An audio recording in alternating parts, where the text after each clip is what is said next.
Votre attention s'il vous plaît. Cet élément est en ligne là. Contactez-nous pour savoir s'il est aussi disponible en la langue de votre préférence. christequality.com. Les cieux sont à la portée de votre main, juste par un simple clic de la souris. Évangileéternel.com. Le site de l'Évangile éternel. À présent, nous vous convions à suivre la rubrique Libre débat biblique et religieux. Questions, réponses et partage. Retrouvez ici les réponses profondes et claires des ministres de Dieu à vos questions particulières qui vous troublent. Elle est présentée aujourd'hui par L'homme de Dieu, le bien-aimé, l'apôtre Didier Lomponda et le docteur Jean-Pierre Moubenga. très bonne détente. Faut ba sokola yo nzoto mobimba na mai. Ekomama na Bible nini? Ekomama wapi? Ozomona na basi ya batu, mwasi ya moto, un soi-disant pasteur, ozwa mwasi ya moto ki no sokola ye soi-disant po benga na milimo mabe. Tango Yesu alobaki ba benga na milimo mabe, alobaki ba ko sokola bato. Tanga na Bible Yesu alobi na kombo na ngai boko benga na milimo mabe. Molimo mabe abimaka kaka na kombo ya ye na maita. Yebisanga nanu ndoki amelaka maite. Nganga amelaka maite. Bongo siko bako banga mai. Milimo mabe kino banga mai. D'ailleurs soko tangi na Bible koyoka Bible ezolobela les esprits des eaux. Eza même na milimo mabe o efandaka na mai. Ezali.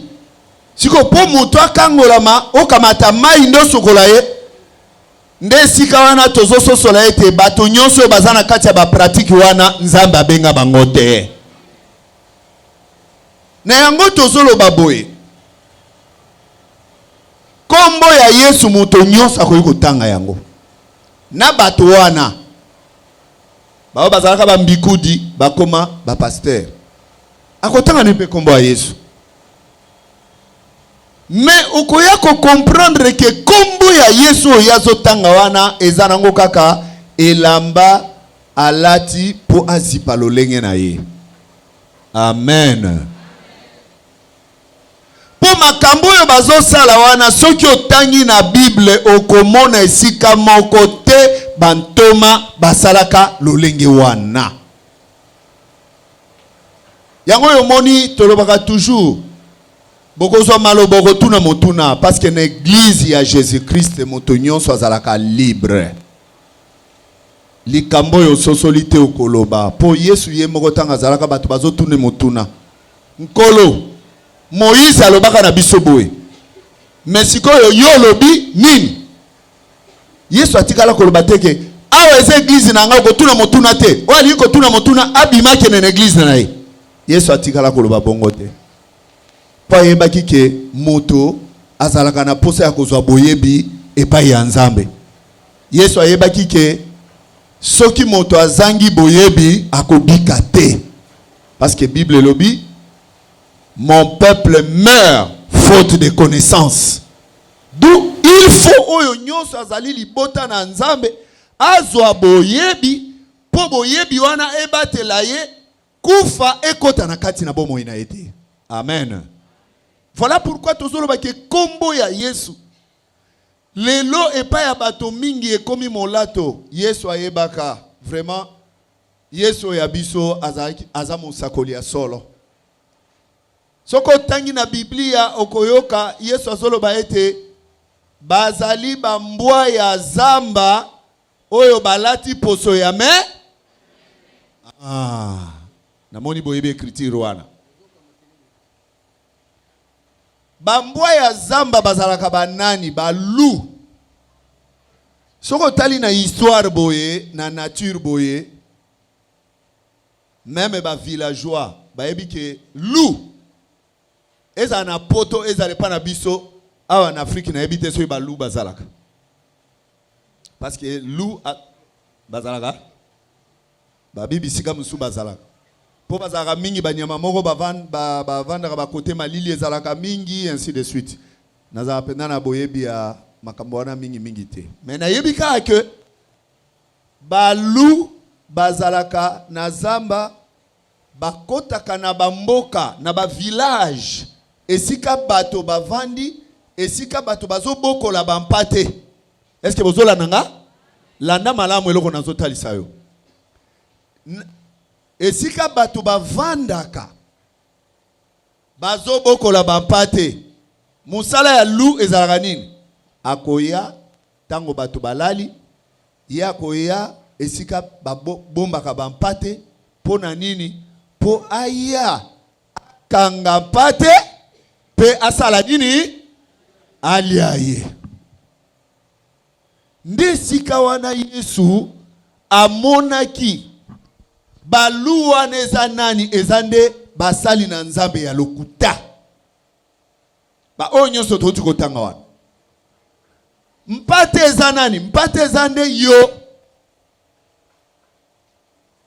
e bazana musala na bango na objectif na bango nini pona kolia bampate tango moto okeye pa moto ayebisi yo avant na prophétiser pona yo il faut opesa $100 yakana na $200 tosomba huile d'olive tosomba eloko boye bongo na prophétiser le yo après tosala yo délivrance. Soko ye na Bible comme on a ba pratique wana na Bible ezate. Mbala moko il faut comprendre que moto wana azalu. Mais lokola na monokone azolo ba kombo ya Yesu c'est que alati nde poso ya meme. Kolata poso ya meme lingi koloba moto ya alati kombo ya Yesu, alati kombo ya liloba ya Nzambe, mais misala azosala eza misala nde ya koboma bampate ya Nzambe. Na misu boyo komona teke okufi. Mais soko ke pa moto ndengo wana sali yo ba pratique ya bongo yeba ke spirituellement okufi abomi yo. Voilà pourquoi tozi mwa maloba na beaucoup se pona ko yebisa yo ozwi ngolu ko ute pa ya Nzambe poto koka kokutana na yo parce que ndenge na lobaki ke moto akoki koyepa na Yesu te soki Nzambe moko abengi ete. Apôtre Paul azoloba ke ba oyo esengeli bandimela sango malamu oyo bakota na kati na sango malamu oyo ezalika ba oyo Nzamba yebaka bango ya boyete mokili ezalisama. Lokola Nzamba yebaka bango, Nzamba bongisaka bango na mitema na bango. Bakoleka na mokili, ata bakozala bato na masumu, ata bakokota na bikelezi ya ndenge na ndenge, ata bakotamwa na ndako banganga, ata bakozala wapi, lokola Nzamba yebaka bango, abongisaka bango po ete mokolo bakokutana na sango malamu na ye bandima yango. Tala esengo na biso esika ezali. Amen. Esengo na biso esika ezali yango wana. Voilà pourquoi ndenge mosai na Nzamba uti koloba nazo sukisa maloba na ngai pona koloba ete umela kati na sango malamu oyo yika mpiko na kati na sango malamu oyo nkembo na Nzambe ezali pona yo. Mokolo moko Pierre atuni Jésus alobi kolo totiki nyonso tolandi yo tokozwa nini.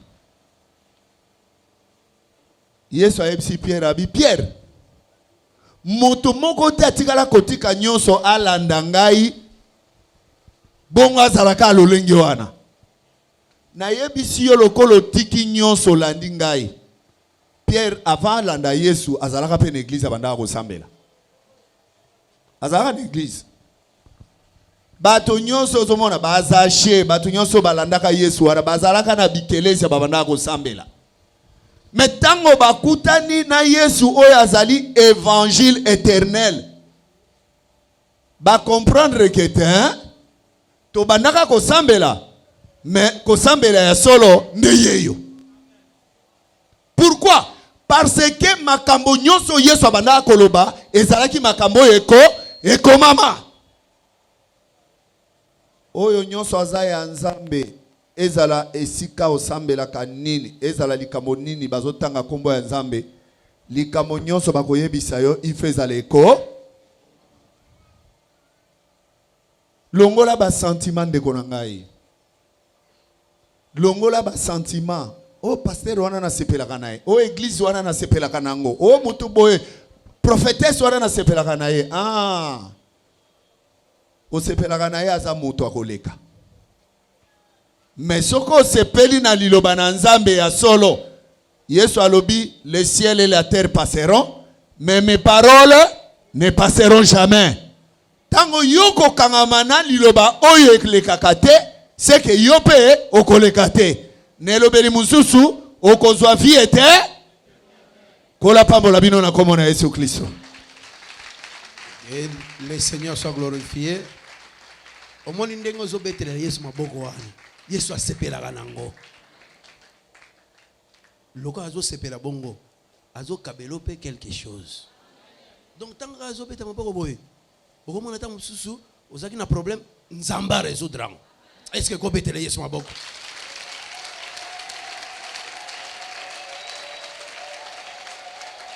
Nzamba pambola yo. Étape où tu kota, c'est étape moko makasi.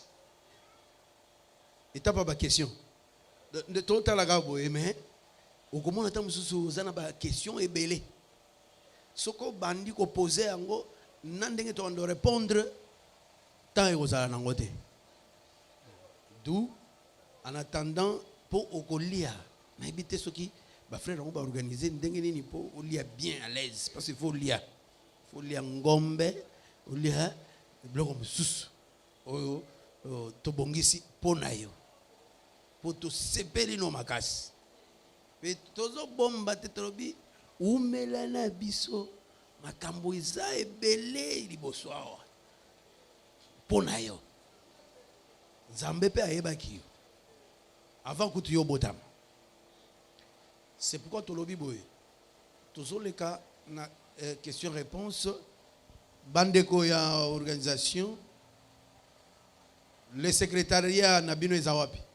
Pour ils ont ba question, beaucoup ont ba question, pour ba question za rebelle. Bon sur ba question. C'est mokope ya bilembo ya ecclésia ya Jésus eza que attendez tote ya kakuna liboso. Attendez tote ya. Attendez ya utoloba. So au moni clarté quand on dit ça mama komi il faut tout na mutuna na yo muta opekiso azate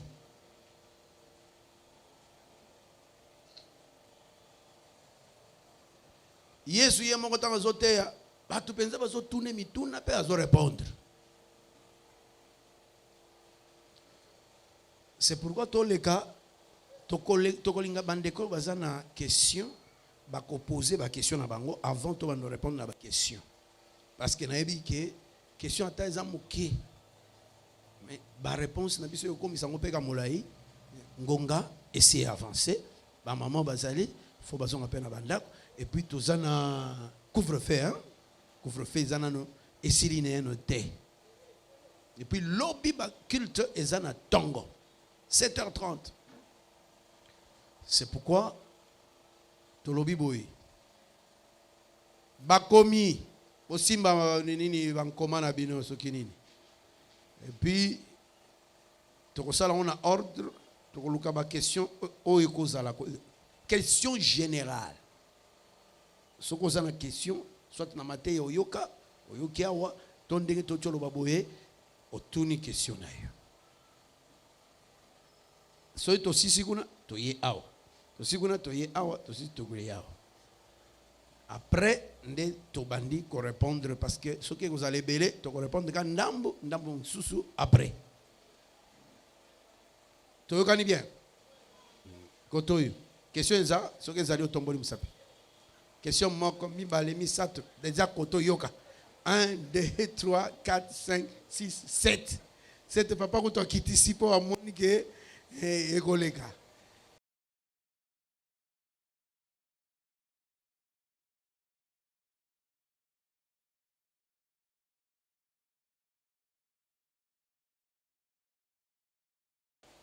Obenga bino lisusu toye to lia lisusu ensemble. To salani bon appétit. Alors to bandiao. Bo pesa micro avec truc désinfectant na yo. Entre-temps vous écrivez rapidement.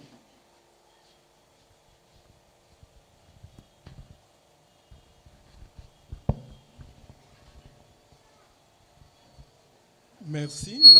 Nazana mituna. On s'est présenté na un nom, après au Tony mituna.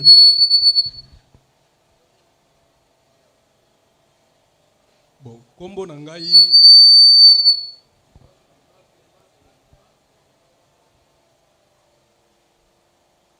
Ngai papa Bob Bandungu. Nazana mituna mibale. Mutuna na ngai liboso ezali boye. Soki totali na Bible, je crois na Ephésiens, bazali kolobela o etali les 5 ministères. Tomoni Jésus lobi tangu ba pesi ba ministère, ezali na ba apôtre, Ephésiens chapitre 4 voilà. Ezana ba apôtre, ezana ba prophète, ezana ba pasteur, ezana ba évangéliste et puis ba docteur. Même mbala mingi, enfin mbala mingi te menazala tangu nazotala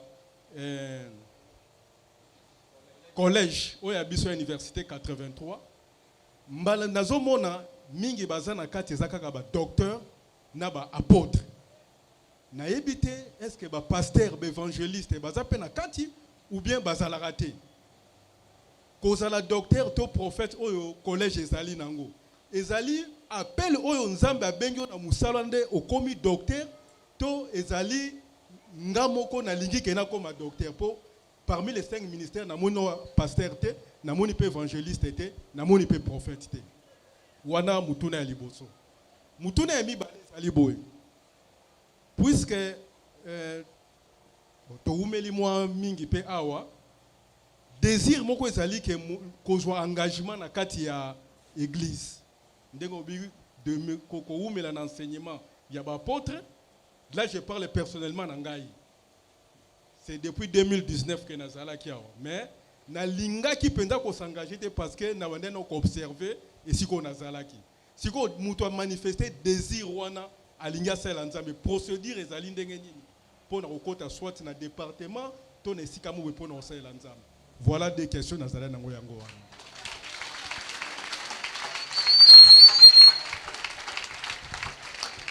Moto ami balé. Quoi hésiter non ata to 1000 problèmes exacts to comment répondre comme muke. Merci. Nazo komi sans Nzambe parce que naza saint parmi les saints. Eza azarte ko se retrouver na kati ya basantu. Kombo nanga na bengami na frère Joseph. Na vandi na avenue Maluku numéro 56 na quartier Mombele Arembe avec ba frère na biso bayebi.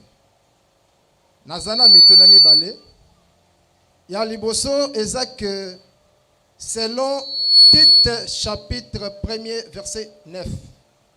Ndenge apôtre azo yebisana mwana attache-toi à la vraie parole telle qu'elle a été enseignée, afin que l'homme de Dieu soit capable à l'exhortation selon la saine doctrine.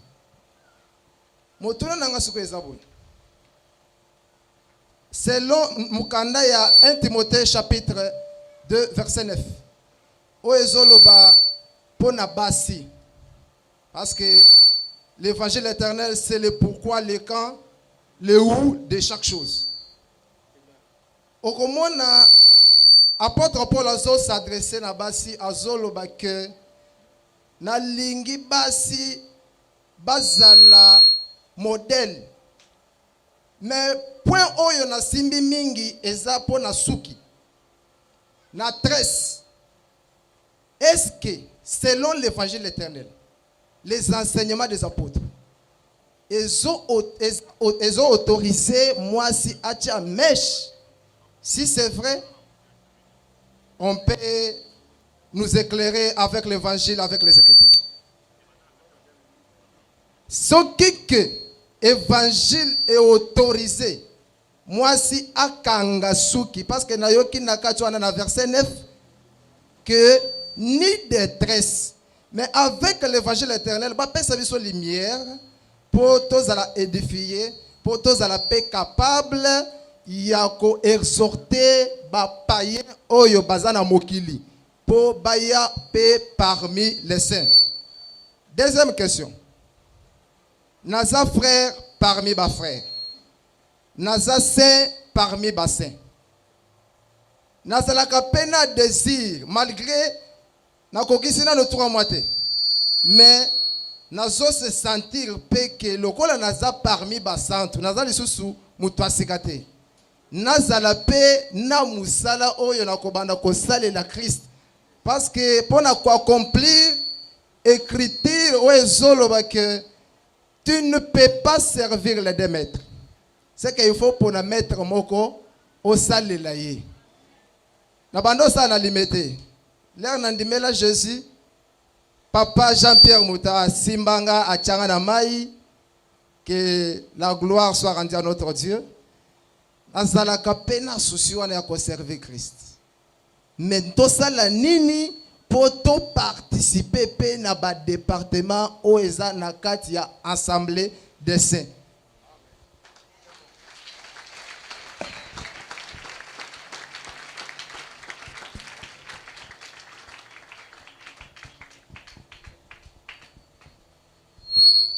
Oui, merci pour la parole. Comme on a Charles Mbombo, na linga kina zwaka moi lumière moquée par rapport à l'écriture.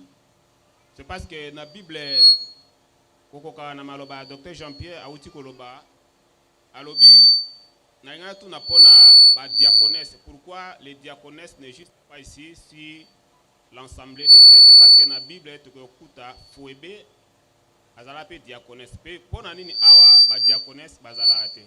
Question nanga yango.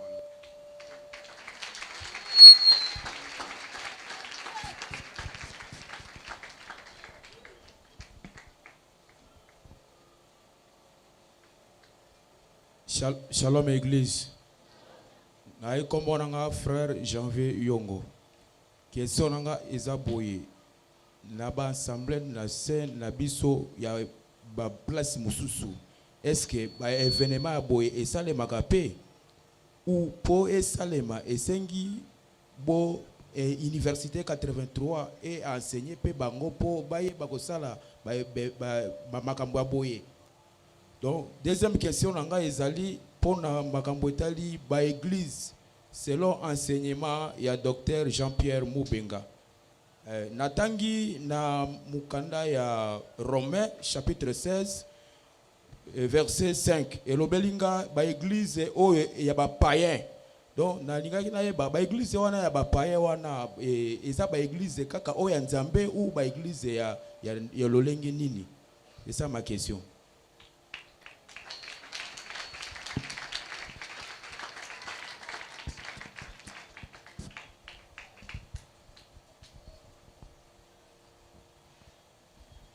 Frère Aristide Amadi.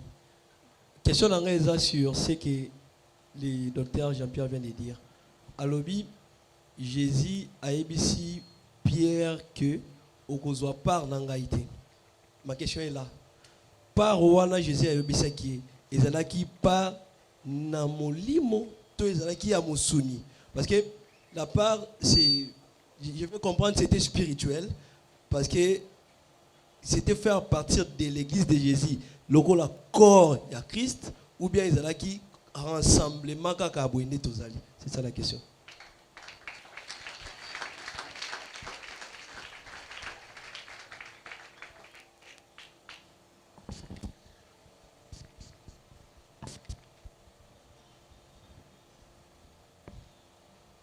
Shalom église. Nabengami na frère Claudel Maizang. Nadana motuna ya otuna na pasteur Boué. Tout le monde a na ba église mosusu bas pratikaka ba méthode lokola Boué. Na e barate ce qui est dans la Bible to est dans la te et pas dans biso. Est-ce que il est interdit d'aller prier à la montagne. Exemple, Mangengenge, Luzizila et Tandas. C'est ça la question dans Aïnaïba.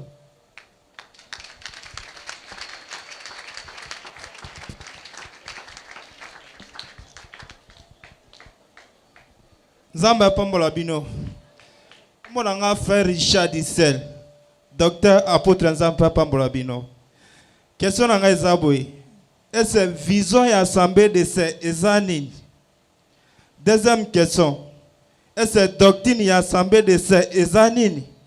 Ba question nanga ngwana.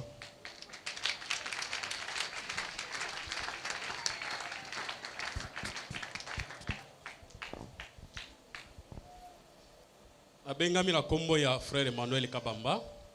Nazotuna mutuna moko. Selon enseignement au Yezoleka par au courant la semaine, le mardi, Nayokaki docteur Alobi, lorsque Jésus était sur la terre, aucune personne a été convertie. Mutumboko azalaki convertité. Cependant que lorsqu'il est allé, il a déversé son esprit sur les apôtres. C'est alors que les apôtres ont commencé à prêcher, comme ils étaient plusieurs conseillers, et que le salut a été communiqué par ceux qui l'exécutaient. Bon. Na tangi na livre ya Luc, chapitre 19, kuna tomoni ndeko Zaché. Lorsqu'il a voulu voir Jésus, Jésus a kitisiye na sycomore ya mataki, a memieti nanda kunaye. Zaché abandi kotubela par rapport à ce qu'il avait pris aux gens.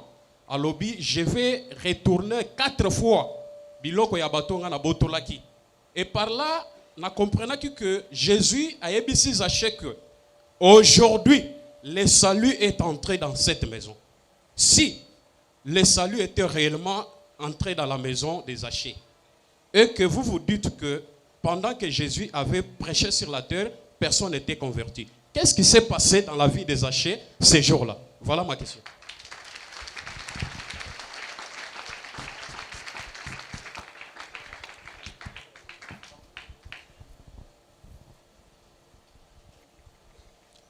Alléluia. Nakombo na frère Claude. Nazana mutuna ya kotuna boy. Matthieu 28, 19 et Sibiso, allez faire de toutes les nations mes disciples, baptisez-les au nom de Jésus, au nom du Père, du Fils et du Saint-Esprit. Mais ce que total na acte, Pierre a Sibiso to baptisé batu na kombo ya Yesu. Na lingi na yeba, na ko baptisé batu na kombo ya le Père, le Fils et le Saint-Esprit. Na ko baptisé batu na kombo ya Yesu. Tokoki ko appliquer méthode et doctrine nini ko baptiser bato na komo yanani yami balé na lina lobaboy na lina zo lumière sur écriture oyo ya 1 Pierre chapitre 3 verset 7 so toko tanga ezamabete et lobi boye Marie montrez à votre tour de la sagesse dans vos rapports avec vos femmes comme avec un sexe plus faible honorez-les comme devant aussi hériter avec vous de la grâce de la vie. Qu'il en soit ainsi afin que rien ne vienne faire obstacle à vos prières. Il y a un autre lumière sur l'écriture parce que bande umsuto kabolena bongo écriture oyo donc to se faire comprendre na busoba na mamebele ya autre lito ya et pas na papa tozo moins lumière c'est un peu ça ma question.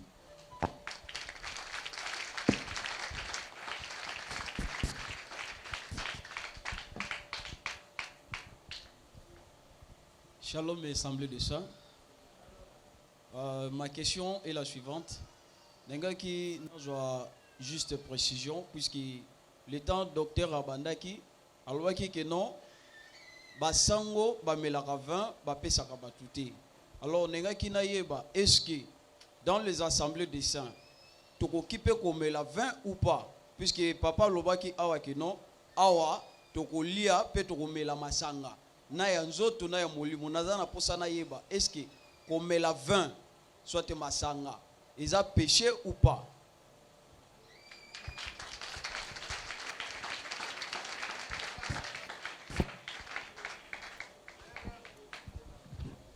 Frère, ouais, frère. Dieu merci. Nalobi te ke lelo tokomela masanga oya langu isaka. Nalobi boye, na baki boye tozana bilaka ebele. Parmi bilaka wana toko sale la paix et loko bakomi na Bible kobuka lipa. Kobuka lipa eza oto salate. Olanda kobuka lipa ba koloba kuna ezalinde to lobaka sainte saine. Elambo mukolo toko sala ngo ifo yo pe oliango po mukolo ko liango ndeko mela masanga. Alors tuna sikoyo masanga wana na bité so question ko zande ni c'est comme s'il demandait que est-ce que nanda ko toko mela masanga na bité so tuni bongo. Otuni bongo te ba mela masanga e biso to mela masanga na banda kote to mela kaka. Ah on peut to mela kaka mukolo ya sainte saine. Mikolo mususu tokomela te mais toko expliquer ngo pourquoi. Sainte Seine eza na ba règle du jeu eza primusité.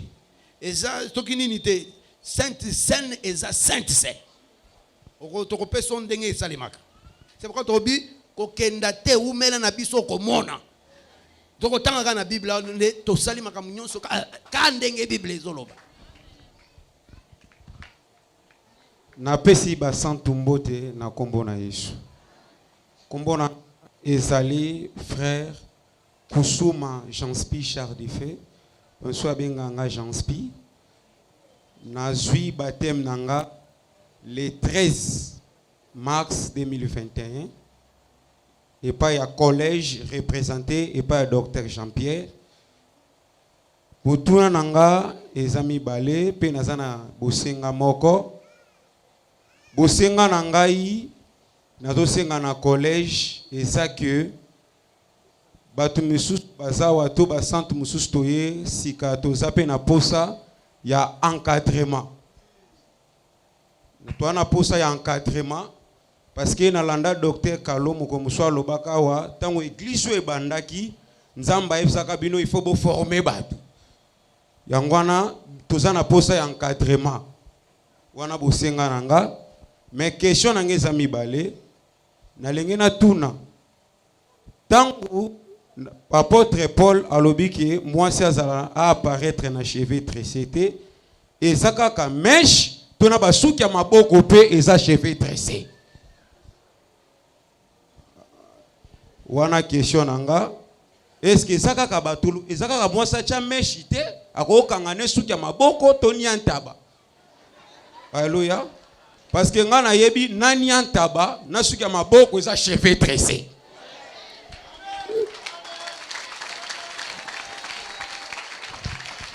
C'est bien la question, mais soukaka na question. La lingina kota sous deuxième question. Oui, deuxième question. Banda na ye awa ezaka na eloko moko e compliqué nga. Mokolo moko docteur Kalwa président ki kilt. Tango ba disciple basalaki séminaire bachaki na bilonga ba ministre mususu eloko moko compliqué nga alobi ke na doctrine oyo ba disciple batsaka bilongi na ba teite yango na sengi collège epesanga fixé o ba apôtre basalaki séminaire batsaka bilongi na bango ya ba disciple te. Ok, tu es bien dingue, tu as bon sa question là. Koto Basili, rapidement Koto Basili. Mais ce qui va se faire, qui ok ma, tu peux sur grâce. Ya on peut se grâce à ça là. Pour ce qui va se faire, qui va l'équipe, tu zonga soute. Tu vas que tu vas se belé, ma question que vous allez belé, et il y a aussi beaucoup de réponses à vous donner. Ça prendra du temps. Il est déjà on va essayer d'avancer. Kalamingite toko banda tozo solo tozo lia. Merci pour la maloba. Kombo nanga frère Jean-Pierre, motuna nanga zabu. Na tamboli na ensemble semaine ba local moi mingi na question oyo. Ba centre nyonso topé ba nyonso ba tambola na kala na tango ba Moïse, ba Abraham avant Yesuaya. écriture le dit que non bango nyonso milimu na bango ezali kozala retenir epai ya diable. Tout partageant pe na foi rotela andimango que non vrai milimu na bango banda kozala retenir epai ya diable. Mais ce qu'on a ka oya Élie na Moïse. Tangu Jésus a mati na montagne de transfiguration je pense. Élie esprit ya Élie na Moïse et bimi. Ce qu'on ba esprit mi balé wana. Yango ezala ka retenir epai ya diable te. Parce que Christ le dit que non na liwa Jésus nde ba milimu ebele ya basantu ezala ka libéré. Question pe ami balé za boye na kolanda au frère alobi que non bolobaka que non ba photo ya ba TI na ya ba disciple ko za lisika morte. Ce que ça qui le cas le frère Otela za frère ya université 83 mais biso kuna na banzalemba to mona ki ba tie ba bilongi ya ba ministre elongi ya frère Otela pe disciple et koti na kati. Donc c'est un peu ça. Question ezani. Est-ce que ça bongo to bongo te? Ba komi. OK. Zamba pambola. Bande kona biso to landa règle du jeu. Parce que soy tobi que to omani butu ese komi. Non to bandi ko to répondre. Non to le côté ko to ba question nyoso te. Oko supporter to le canal côté mususu sinon soy to sisi to ko zonga question na yo. Et puis to zu ba question ya awa, ba question ya awa rapidement. Amen église. Kombo nanga sœur Nathalie Mbongambo, question nangeza boy. Nengi na yeba, est-ce que donc eza mabe kolata voile ngonga bénédiction mariage ou pas? Question nanga mwana.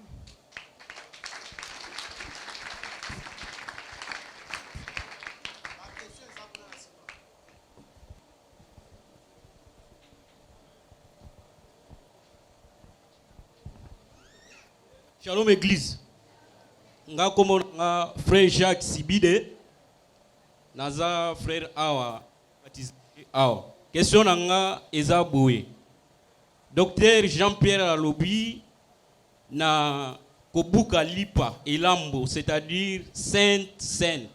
Yango na lingina tuna depuis avènement et assemblée des saints. Combien de fois ba organisa sainte scène? Parce que la Bible, Jésus a organisé un gombala moko. Est-ce que bazelaka batubako me belele ou bien bakozela mukolonzambe awe sabango basala yango? Yami balé apôtre et docteur Jean-Pierre toujours alobaki tokolakisa bino bandeko na biso awa na Kinshasa. Parce que ngana za l'église locale oyo peut-être na bimi ou bien na commune mususu soki na kuna ba no la na koyeba bango nde.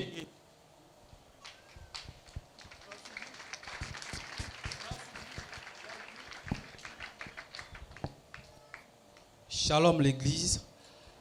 Je réponds au nom de Nico Mutombo, c'est mon nom, et je vais poser cette question parce que le mercredi, j'ai entendu le docteur Moubenga a dit que l'église des saints n'est pas une église de réveil. Alors, j'aimerais savoir, ici au Congo, nous avons beaucoup de catégories des églises.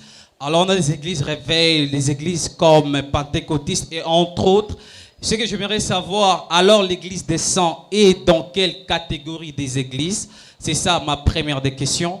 Et ma deuxième question, j'aimerais savoir, la chaîne télévision, Évangile éternel, cette chaîne de télévision, elle est une chaîne de l'église ou elle est une chaîne locale comme toute autre chaîne? Si c'est une chaîne de l'église, ma question elle est... Donc si c'est une chaîne locale, ma question elle est cette ici. Pourquoi elle porte le nom de l'évangile éternel? Et ma troisième des questions, j'aimerais savoir, est-ce qu'une femme a pour rôle dans l'église des saints d'être aussi protocole ou d'être déporté aussi, donc de jouer à la protocole comme je vois simplement dans l'église des saints, il y a que des frères qui sont au protocole. Est-ce que les femmes aussi sont interdits ou ils sont aussi la part d'être aussi protocole? C'est ça mes questions. Merci.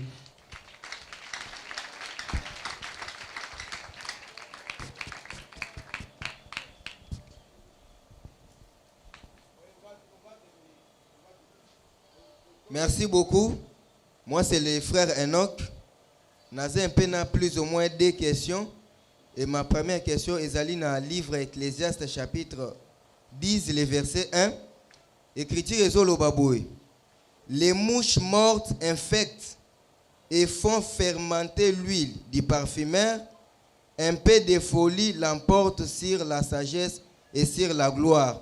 Donc, on a un besoin d'un éclaircissement par rapport à verset Oyo. Et deuxième question, par rapport à Sainte-Seine, c'est l'organisation Oyo Salama Awa. Na évité ce que Zali, ko salama physique boye, bazoka boye la batu ba parti ba pena moi ven na évité. Parce que kotan écriture selon tant où Yesu afin ça qui ba disciple na ye, na tant place na comprendre que zo ça va que ndenge za boye bozolia oyo ezali corps na ngai. Alors selon compréhension to ebi que corps ezali biso tozo la tande corps ya Yesu ezali liloba na ye. C'est-à-dire qu'à chaque fois tant bazote ya biso tozo la tande liloba nzambe o ezali sainte scène véritable sainte scène. Na éviter ce que na moment o est-ce que sainte scène physique bo ezali sous un impact ou soit ezali importance. Donc deuxième question wana.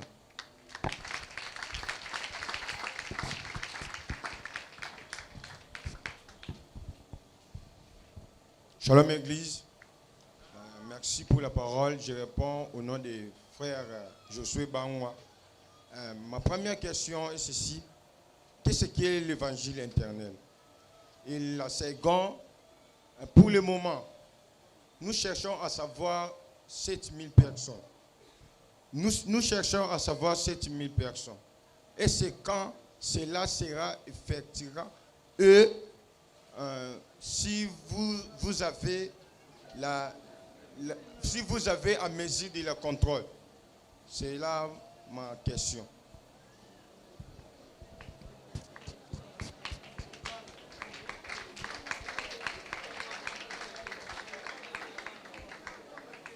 Shalom Église. Moi c'est le frère. Frère Aligna Tuna que boza toza na programme il y a 7000 personnes et koko kisama mokolo nini hein alobi quand alobi d'abord quand yeah, ça c'est la deuxième portion de alobi que est-ce que boko ko gérer 7000 personnes wana donc atali on a 2 phases. Phase aliboso et kokokisama mokolo nini et puis il y a mibale est-ce que boko gérer 7000 personnes to gérer même 10 000 personnes bon 10 000 kutumke 1 million to gérer poto lukawa au moins toza 17 millions to 10 millions to tikeli ba pagano 7 millions mais to répondre à la question na ye. Shalom Église, moi c'est le frère Glody. J'ai des petites questions à poser. La première est celle de savoir, j'attends souvent le docteur Jean-Pierre martèle sur les collèges, c'est-à-dire l'église des saints ne peut pas être conduite par un seul conducteur ou un seul ministre. J'aimerais savoir la faisabilité. Si le docteur peut nous aider à détailler comment ça se passe. Et puis, la deuxième question concernant les baptêmes. Je crois bien, vous nous avez prêché que le baptême est lié par rapport à l'enseignement. Supposons que un frère, soit une sœur, azalaki na église oyo, azalaki conduit par un seul ministre et puis aye awa. Ma question est celle-ci. Ces frères ou cette sœur, il sera ou elle sera encore obligée d'être rebaptisée ou pas? Merci.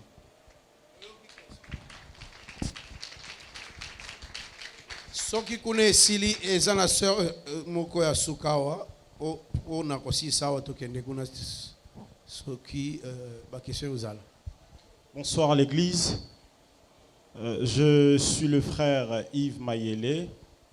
J'aimerais savoir par rapport à ces versets qui parlent de laisser les morts enterrer leurs morts, que je puisse avoir l'explication par rapport à ça.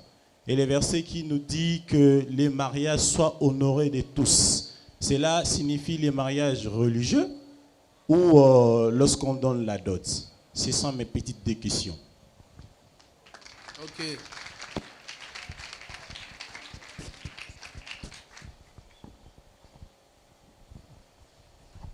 Shalom Église, je me présente au nom de Michael Pikwa. Je vais une question par rapport à verset Acte chapitre 2, le verset 42. Il persévérait dans l'enseignement des apôtres. Nalingi na yeba soki tokobanda kaka kozala persévérer soki toza enseigner kaka pas ba apôtre, topé pas ba pasteur, ba comment dirais-je, ba évangéliste, tout ozala kaka persévérer et pas ya ba apôtre. Et deuxième question nanga ezali sur doctrine ya évangile éternel. Nalinga kina yeba l'évangile éternel tozwaka Jésus-Christ étant que Dieu Tout-Puissant, tout étant que prophète. C'était ça ma question.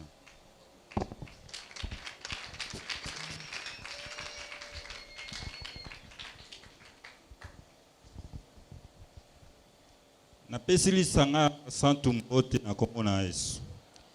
Ngai kombo na ngai frère Fabrice Beleke. Question na nga eza boye.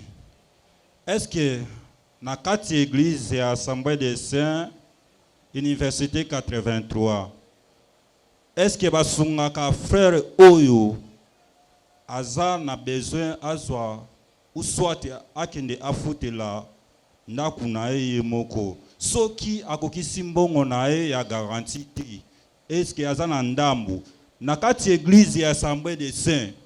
Est-ce que frère wana akoki koya na église basunga ye na mbongo soit ya kopesa e sans ya futa ou ya kozongisa yango? Est-ce que l'église bazana makoki ya kopesa frère wana mbongo po akokisa mbongo na ya garantie akende kokutela ya mibale? Est-ce que église de sœurs soki frère azo préparer pour na libala na ye, est-ce que akoki kobenga pasteur moko aya ko visiter pour na manifestation? Pasteur wana akoki kozala na temps ya koya ou bien akotinda mutu mususu? Merci beaucoup. Question nanga wana.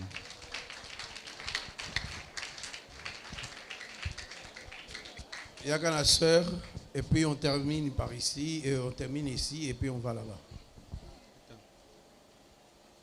Iwana, pembeni ya caméra.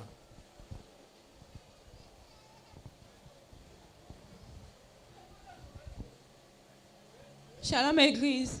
Shalom. Comme on sœur Limbaka et longa Myriam, en fait question nanga zaboye.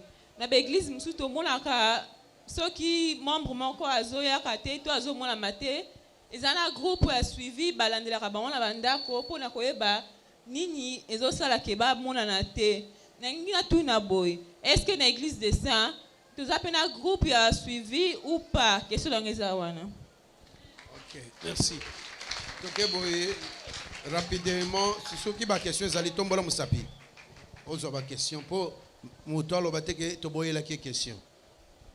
Le côté des questions, nous sommes le côté côté. Shalom. Comment on a frère Sœur Kadima Flora? Sœur Lobato Kei. Na lingina tu na boy. Mutuna na ngai ya liboso ezali tangu toyaka na église tomona na église bato bazosambela balobi tosengama na nzambe tosengama makila na Yesu et protéger biso. Mais depuis na koti na assemblée de saints na moni te baloba makila na Yesu et ya ko protéger biso. Wala mutuna na ngai liboso. Mutuna na ngai ya mibale naza déjà baptisé. Siko na ye na assemblée de saints en tant que mutu ya sika. Siko na kozala lisusu baptisé pour la deuxième fois. To bakoti kangaka na position ana déjà nazwa ki ba tempo balandela juste kaka enseignement na ngai. Toyoki aussi si aussi ici obosani mususu Aussi licite. Bon. Bakisa mutuna moko. Bakisa. Docteur Jean-Pierre auti kolobela likambo ya Sainte Seine. Eza bakabola lipa ba melana 20. 20 wana ya mwana bazoloba makila na Yesu. Siko bino bobenga makila na Yesu te. 20 wana bokomela ngo en tant que nini? Très bonne question. C'est bien. Motuna mosusu, toujours awa. Shalom église. Nga kombo na nga sœur Alliance. Mais vous avez quand même peu gentil so mouton sali apesi bino mbote boyambati. Kombo na nga sœur Alliance Ngengo. Question na ngezala juste sur le baptême. Est-ce que dans la Bible, ils a permis qu'on renouvelle le baptême ou pas? Peut-être aux ala déjà en église, aux autres baptême et au monde qui est en bonne n'a sous bien au renouveler le baptême ou pas au côté quelqu'un en position ou bien tu fais juste la repentance. Bonne question.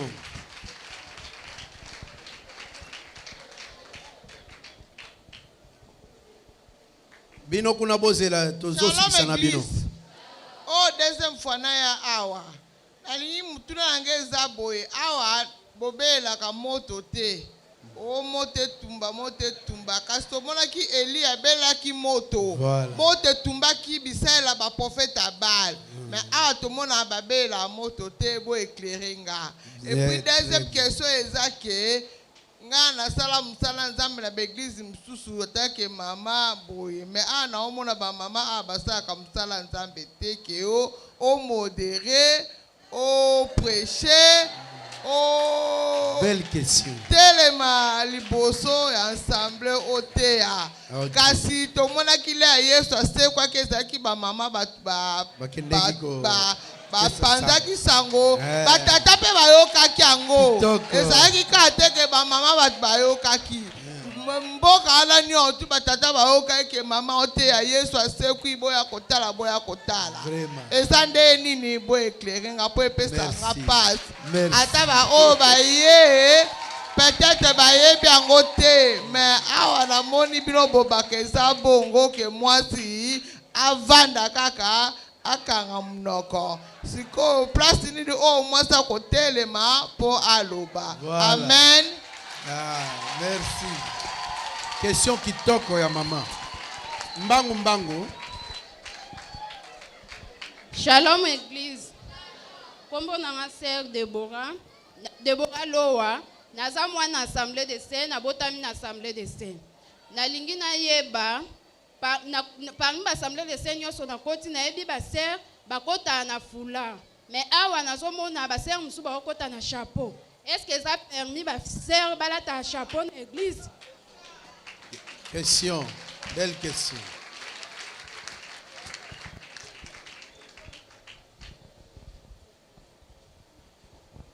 Shalom église. Nga kombo na mama Marie Thérèse Pépé. Na ba Bible lobi ke moi sa ko côté ate pas les pays soit pendant ba disciple moi komba moi Simon na kati ya Bible te. Kasi pala ko komba église est-ce que basi ba ko sa te pas na moi ka ba papa na Monique e ko simba te. Na ye na sali un mois demi moi l'église ça saleté vous que ba maman to ba tia prophéter. Est-ce que ba maman ko sa ta musa te ko su l'église mutuna nga yangwana. Pana ko tia te ba Bible lobi abo. Est-ce que ba maman ba ko kombo l'église te? Motuna yangwana.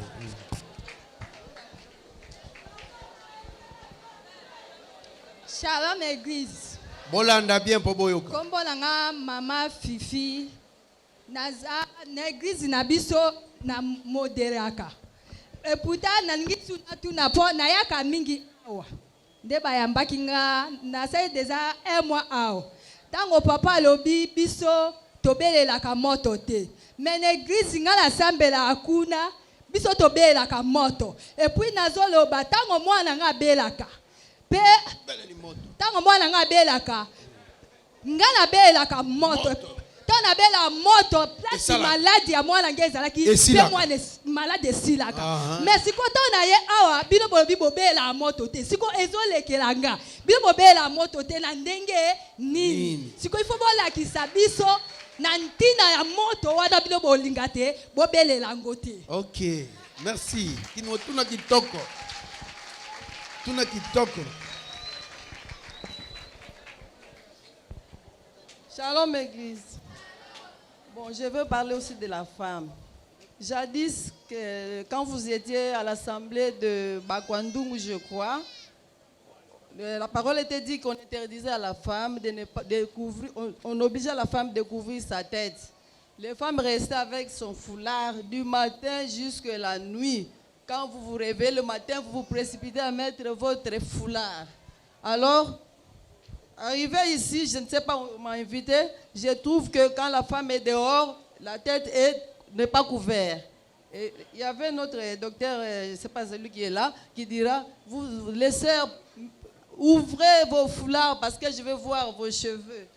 Alors, je ne sais pas si la doctrine de là, de même a changé ou c'est devenu une autre doctrine. Ou parce que dans la Bible, c'est dit, on ne retranche pas, on n'ajoute pas. Si vous pouvez nous éclaircir. Et la deuxième préoccupation, j'ai constaté dans nos frères, dans d'autres assemblées, ils portent, lors du mariage, ils portent des bagues de mariage. Mais ici, je n'y trouve pas. Je ne sais pas si vous avez une autre doctrine. Merci beaucoup. Belle question.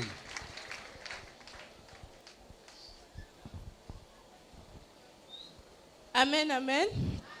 Nga kombo nanga sœur Jorida. Question nangeza boy. Est-ce bien que les femmes peuvent se lever dans l'assemblée des hommes? Parce que dans la Bible, Déborah, la prophétesse qui était juge en Israël, elle prêchait aussi devant l'assemblée des hommes. Mais ici, pourquoi c'est pas possible qu'une femme prêche devant l'assemblée des hommes? Ma question est celle. Ok, merci beaucoup. Tozo yebisa bandeko ya kei na nani ba banda déjà ko servir kotoyo. Shalom, ba bande Église. côté ya ba frère ti ko kenda kuna. Shalom Église. Komona nga beni mboyo. Question nange eza boye. Ana zoyoka bozo mi benga ba saint. A bosala masumu te po na bika nzambe yemo mutu aza saint biso tout botama na masumu. Question kitoko.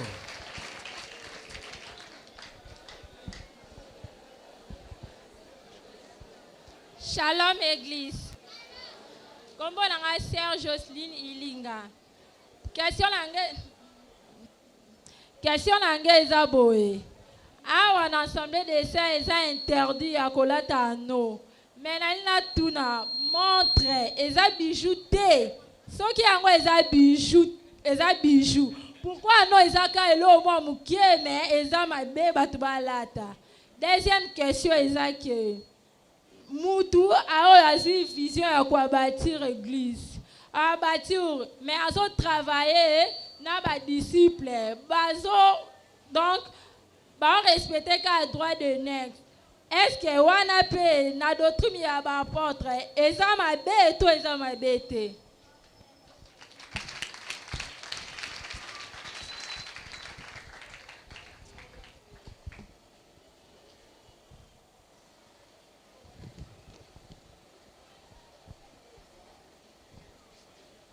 Bonsoir Église.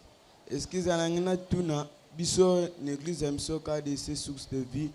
So 5 za ba pe sara ba oyo ba zo baptême. Mais na chapelle ata zo baptême tata moi mke aller à 5. Yana ni ba éclaircir moi.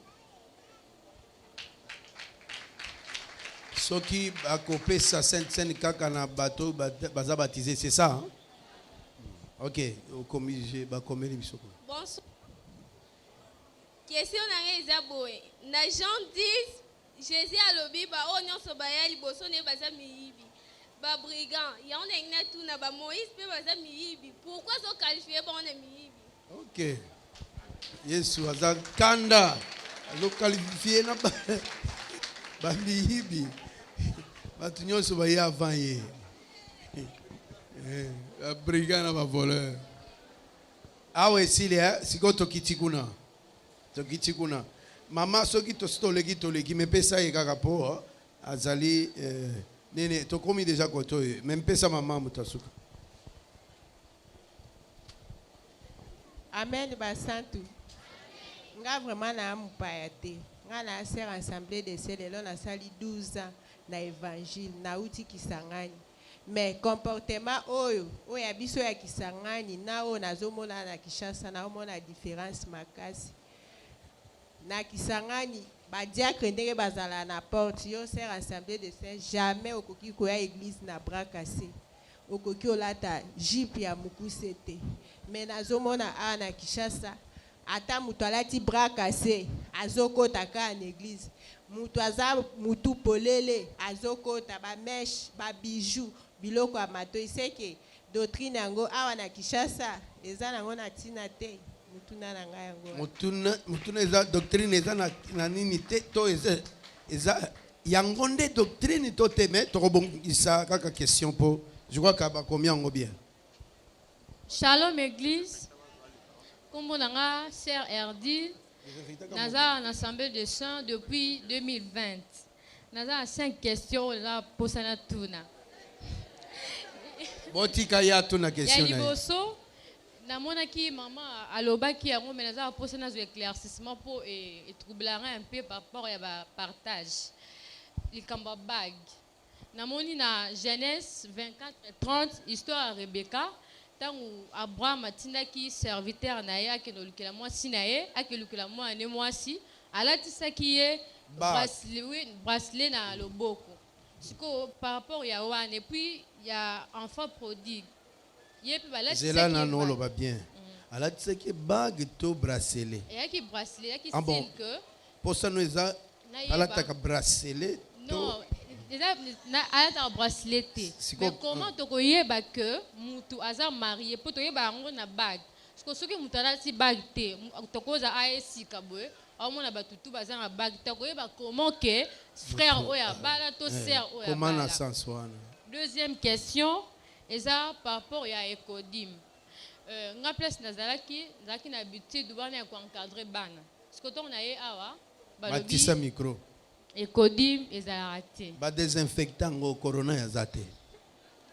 Balobi Ecodim ezalaka te. Siko nous avons besoin sanga éclaircissement vraiment par rapport à ça parce que matin na biso souvent et les kamakas ngamoko na difficulté à comprendre par rapport à la révélation ba so donc et rendant ya mo difficile.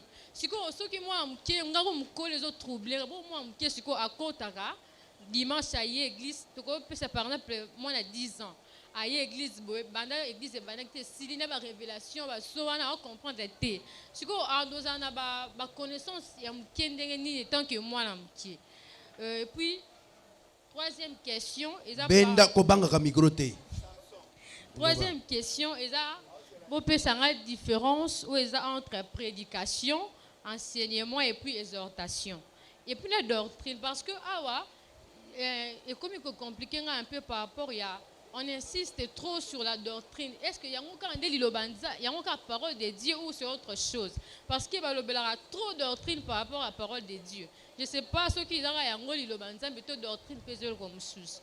Et très puis bien. Par rapport à l'exhortation, ce qui moi si a été arrêté devant l'Assemblée des saints et puis c'est écrit. Ce qu'on a département évangélisation. Kinana ba sœur parce que par exemple que écoutani ba sœur ba ye ba écoutani ba frère ba zate singa ke ba sœur ba kende évangélisation to ba koma kuna so ba kuti mwana mobali ba ko exhorter ba ote ya pour que ba évangéliser disons ce que wana to ko benga ngo eza ko enseigner te to eza ko côté ya te je sais pas. La question, mais je crois qu'il faut comprendre. Tu comprendre, tu vas combien en et aussi si tu quatrième question, c'est par rapport à l'habillement. J'ai dit ça par rapport à ce que je remarque.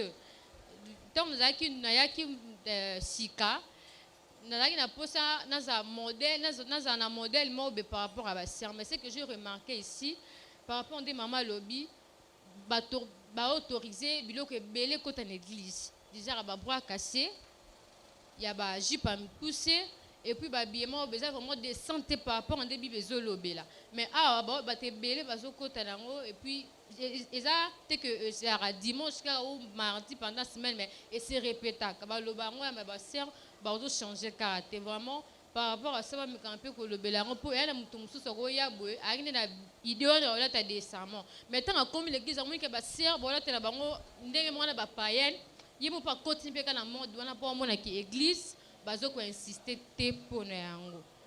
Donc ce que j'avais à dire c'est ça. Que Dieu te bénisse mutu mususu.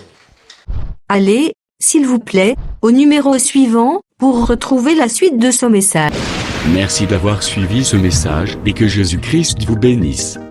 Si vous avez une question à l'intention de l'homme de Dieu, si vous voulez que l'homme de Dieu prie pour vous, si vous voulez vous confier à l'homme de Dieu, ou si vous voulez tout simplement bénir l'homme de Dieu, contactez-le directement si ses coordonnées sont disponibles depuis sa page. Sinon, contactez-nous et nous lui transmettrons vos préoccupations. N'oubliez pas de faire un tour à notre page évangélisation pour voir en quoi vous pouvez vous rendre utile à Christ par cette œuvre. Que Dieu vous bénisse tous. Amen. ChristKelity.com. Les cieux en un clic de la souris. Évangile-éternel.com, le site de l'évangile éternel. Christ et Quality Fondation, équilibrer la manne ramassée dans le désert de sorte que chacun ait un email.